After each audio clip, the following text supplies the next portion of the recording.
स्वागत है बच्चों अपने YouTube चैनल गणित मार्ग में। आशा करते हैं आप सब बहुत अच्छे होंगे और अपनी परीक्षा की तैयारी में लगे होंगे।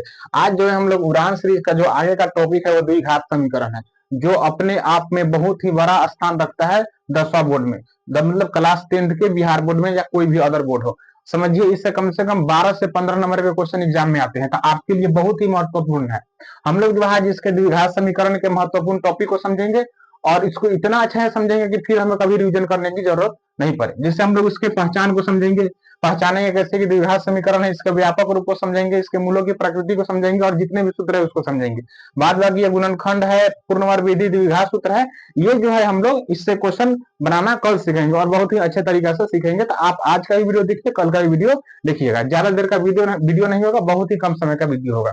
चलिए सबसे पहले जानते हैं कि द्विघात समीकरण क्या है। तो द्विघात, जब हम बहुपद पढ़ा रहे हैं तो वहां आपको हम बताए थे कि जो है द्विघात जिस पर अधिकतम घात 2 हो, यानी मास पर कई घात हो, 2 घात हो, यानी किसी भी संख्या के अगर मास पर जितना लिखा रहता है वो उसका घात कहलाता है।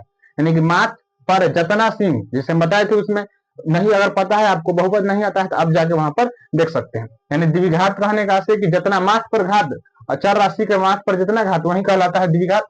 तो यानी कि इसमें घातों की अधिकतम संख्या 2 होगा।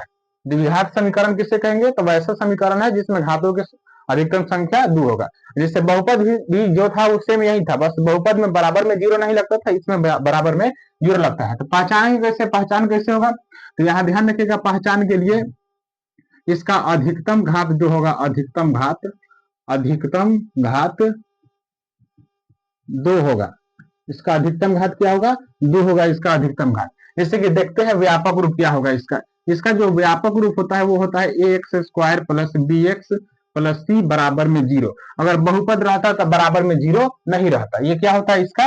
ये होता है इसका व्यापक रूप। ये होता है इसका व्यापक रूप। क्या होता है? ax square plus bx plus c बराबर में 0। एकदम अच्छे से आपको समझना है।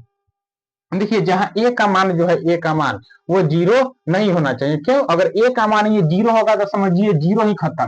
और इस पर घात का संख्या कितना है? एगो है। तो एगो है तो क्या कहलाएगा? एक रैखिक बहुपद, वो द्विघात बहुपद नहीं कहलाएगा। हम पढ़ क्या रहे हैं, सॉरी, वो कहलाएगा द्विघात, मतलब समीकरण नहीं कहलाएगा। बोला गया है बहुपद पर वो द्विघात समीकरण, समझिए इससे वही है, द्विघात समीकरण नहीं कहलाएगा। और बराबर में 0 जो है ये हमें दर्शाता है कि ये समीकरण ही है। और ए का मान क्या नहीं होना चाहिए? 0 नहीं होना चाहिए। आपसे कुछ देगा, बताइए कि एक्स स्क्वायर का गुणांक कितना है? तो ए है। एक्स का गुणांक कितना है? बी। गुणांक मतलब गुणा में अंक कितना है? गुणा में अंक कितना है? ये इसका हो जाएगा व्यापक रूप। अब जो है ना, द्विघात समीकरण जो था, एक व्यक्ति थे बहुत ही मतलब गणितज्ञ, बहुत विद्वान व्यक्ति थे, जिनका नाम था श्रीधराचार्य। उन्होंने जो है द्विघात सूत्र दिया था, उससे पहले कुछ और बताया था जिसको हम लोग समझते हैं। इसका प्रयोग करने से पहले हम लोग इसके मूलों की प्रकृति जानते हैं। अब मूलों की प्रकृति किसका जानेंगे? तो जो समीकरण दिया रहेगा उसका, द्विघात समीकरण का जो हम लोग मूलों की प्रकृति को समझेंगे। तो चलिए देखते हैं मूलों की प्रकृति। जैसे उससे पहले जो है ना, मूलों की प्रकृति हम लोग डी निकाल के मतलब पता करते हैं। डी क्या होता है? हिंदी में इसको कहते हैं विवेचक या इसको कहते हैं विविधकर, और इंग्लिश में कहलाता है डिस्क्रिमिनेशन, इसी तरह कहलाता है डिस्क्रिमिनेंट कहलाता है, सॉरी डिस्क्रिमिनेंट कहलाता है क्या इंग्लिश में। तो विवेचक जो है, विवेचक जिसको हम लोग डी भी कहते हैं, डी से सूचित करते हैं। ज्यादातर बच्चे इसको डी से ही सूचित करता है क्योंकि सूत्र में ही डी लिखते हैं। हिंदी में लिखना अच्छा नहीं लगता है, सूत्र में जो है ज्यादातर इंग्लिश में प्रयोग किया जाता है। तो डी, डी क्या होता है? ये जो डी है ना, हमें इस समीकरण का, जैसे मान लीजिए कि हम एक समीकरण देते हैं x square plus 10x plus में है 25। इस समीकरण का जो है हमें ये विवेचक जो है डी है, हमें इस समीकरण का ये बताता है कि इसका जो है ना प्रकृति कैसा होगा। इसका मतलब जो है कि हम जब इसको हल करेंगे तो हमारा मान कैसा आएगा? आएगा पूर्ण मान की नहीं आएगा, अवास्तविक आएगा या मतलब कि समान आएगा या अवास्तविक असमान आएगा। तो ये जो है हमें ये डी बताता है। तो ये कैसे बताएगा? तो देखिए डी का जो है ना, इसके प्रकृति के, द्विघात समीकरण के प्रकृति के 3 गो है मतलब गुण। द्विघात समीकरण जो है इसके 3 गो प्रकृति है, 3 रूप से प्रकृति बनता है। क्या? जब मान लीजिए डी का मान अगर 0 आ जाए, जीरो ऐसा समझो कि 0 कुछ है ही नहीं। 0 मतलब कहने का आसान नहीं, ये उदासीन होता है, मतलब सॉरी ये उदासीन नहीं होता है, ना ये धनात्मक होता है ना ऋणात्मक होता है, मतलब कोनो ए पर जो है ना प्लस माइनस नहीं होता, एकदम बीच का हिस्सा। ये जी मतलब सॉरी ये 0, डी का मान अगर 0 है तब इसका प्रकृति कैसा होगा? अब देखो डी एकदम शांत है, बीच में पड़ा है, बीच वाला आदमी से कैसा रहता है? शांत रहता है। जैसे मान लीजिए कि इधर है जीरो, जीरो से पहले इधर -1 -2 -3, जीरो की इधर 1 प्लस में 2 3 4 प्लस में, देखो बीच में बेचारा जीरो है, एकदम शांत रहता है। अब बीच वाला से एकदम कथी रहता है, शांत रहता है। तो ये जो है कहने का से क्या होगा, तो ये बेचारा हाँ हूँ कुछ बोल नहीं पाएगा कुछ होने पर। तो डी का मान जो है कोई पूछे कैसा होता है, तो ये बेचारा होता है वास्तविक और समान। कभी होता है वास्तविक होता है और समान होता है, समान डी का मान। अगर ये समीकरण है और इसको हल किए यानी डी का मान निकाले और डी का मान जो है अगर हमारा जीरो आ गया, एकदम जीरो आ गया डी का मान, तो वो हमारा कहलाएगा क्या, वास्तविक और समान। जैसे मान लीजिए इस समीकरण में डी बराबर एक सूत्र होता है, जो सूत्र होता है लिख लेते हैं हम लोग। डी बराबर क्या सूत्र होता है, तो सूत्र होता है बी स्क्वायर माइनस 4ac, ये सूत्र होता है। ये इसके आगे कुछ नहीं, तो ए का मान, ये बी का मान, ये सी का मान। तो बी स्क्वायर, बी का मान कितना है 10, 10 का स्क्वायर माइनस 4 गुने 1 गुने 25। अब देखिए 10 दाहिने कितना होगा 100 माइनस 25 का 100, 100 में से 100 घटेगा कितना है, जीरो। इसका मतलब कि ये समीकरण जो था इसका जो है प्रकृति कैसा होगा, आपसे क्वेश्चन पूछता है 2 नंबर में, आप इसको मजाक नहीं समझिए। क्वेश्चन पूछता है कि बताइए कि x square plus 10 x plus 25 के मूलों की प्रकृति क्या है, लिखे। तो आपको वहां डी का मान इसी तरह निकालना होगा, नीचे लिखना होगा कि इसका जो है प्रकृति क्या है, वास्तविक और समान है। कब, जब डी का मान जीरो निकल के आए तब। तो सब के लिए इसी प्रकार से चेक करते हैं। आगे क्या होता है, आगे मान लीजिए अगर डी का मान जो है लिख दे हम इस तरह एरो बनाए और लिख दे जीरो, मतलब कि ये जो है एरो जिधर की तरफ खुलता है ना, इसका मतलब कि वो बड़ा मान है, मतलब जीरो बड़ा है और डी कथी है, छोटा है। डी छोटा है, जीरो बड़ा है, डी छोटा है, मतलब डी छोटा है जीरो से। अब जीरो से छोट संख्या क्या होता है, -1 -2 -3, वही ना होता है। इसे हम लिख दे जीरो -1 -2 -3 1 2 3, तो जीरो से छोट यही ना है, -1 -2 -3।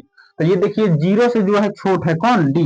जिधर की तरफ मुंह खुला हुआ है, जिधर की तरफ ये हॉर्न बना हुआ है, समझिए जिनने हॉर्न है वो नहीं बाजा बजेगा, तो बाजा कौन और ही बजेगा, जो तंगा ठीक ठाक रहेगा। तो ये देखिए डी जो है ये छोटा है, जीरो क्या है, बड़ा है। अब देखिए जब ये जीरो जो है बड़ा है, डी छोटा है, तो इसका प्रकृति कैसा होगा, यानी कि जीरो से छोटा है, मतलब कथी आ गया, माइनस में आ गया। तो जब माइनस में आ गया तो इसको कहते हैं कथी, अवास्तविक। अवास्तविक, अवास्तविक और असमान भी आप लिख सकते हैं कि अवास्तविक और असमान होता है। ऐसा बनाए समीकरण, कोनो समीकरण माइनस में आ गया, डी का मान जैसे उसी तरह अभी निकाले थे उसी तरह हम निकाले, अब बी स्क्वायर माइनस 4ac पर, और डी का मान क्या निकल के आ जाए, माइनस में, तो होगा अवास्तविक और असमान। आगे चलते हैं। आगे मान लीजिए कि अब एक और बचता है कि डी बड़ा हो, जीरो का हो, छोटा हो। अब डी बड़ा है, जीरो का छोटा है। अब जीरो छोटा है, डी बड़ा है, मान लीजिए 0 1 2 3 4, जीरो छोटा है मतलब ई संख्या का है, बड़ है। तो बड़ है तो इसका प्रकृति क्या होगा, तो इसका जो प्रकृति होगा होगा वास्तविक, माफ कीजिएगा, उसका आकृति जो होगा मतलब कि प्रकृति जो होगा वो होगा वास्तविक, अरे भूल जाते हैं कभी कभी, वास्तविक और असमान, वास्तविक और असमान होगा इसके मूलों की प्रकृति। ये जो है इससे क्वेश्चन बनता है, ऑब्जेक्टिव में भी बनता है। तो आप जो है ना इसको एकदम रट के रखिए, एकदम ध्यान रखिएगा, एकदम जब भी दिक्कत हो वीडियो को देखिए और फिर ध्यान कीजिए, और जिस तरह बताएं उस तरह ध्यान रखना है। चलिए आगे जानते हैं, ये हो गया मूलों की प्रकृति। आगे जो होता है इसका सूत्र, वो सूत्र लिख देते हैं बढ़िया से। डी बराबर सूत्र होता है बी स्क्वायर माइनस 4ac, और एक और सूत्र होता है द्विघात सूत्र। द्विघात सूत्र क्या होता है, वो होता है -b plus minus root under D बट्टा में 2a। आप एग्जाम दिए होंगे तो ऐसा भी प्रश्न आता है, इसको कहते हैं श्रीधराचार्य का नियम, चाहे सूत्र, या इसी को कहते हैं द्विघात सूत्र। और ये जो सूत्र है सिद्ध करने के लिए भी आता है कि इसको सिद्ध करके बताइए। तो ये जो हमारा हो गया आज का एकदम बेसिक टॉपिक हो गया। कल जो है हम लोग इससे गुणनखंड विधि से, पूर्ण वर्ग विधि से और द्विघात सूत्र, इस सूत्र पर क्वेश्चन बना के आपको बताएंगे। Thank you so much. और जो क्या कीजिएगा, सॉरी एक और बात बता देते हैं, इसको क्या कीजिएगा कि आप जो है ना, आप क्या करना है कि हम एक होमवर्क देते हैं और उसमें आप लोग उसके मूलों की प्रकृति बताइएगा। क्वेश्चन है x square plus 25x plus यहाँ क्या देते हम 150, इसमें आपको जो है ना मूलों की प्रकृति बताना है। मूलों की प्रकृति क्या होता है, इसका प्रकृति आप इसको कमेंट बॉक्स में जरूर बताइए। अब वीडियो कैसा लगा आप जो है उसको भी कमेंट बॉक्स में बताना है। Thank you so much.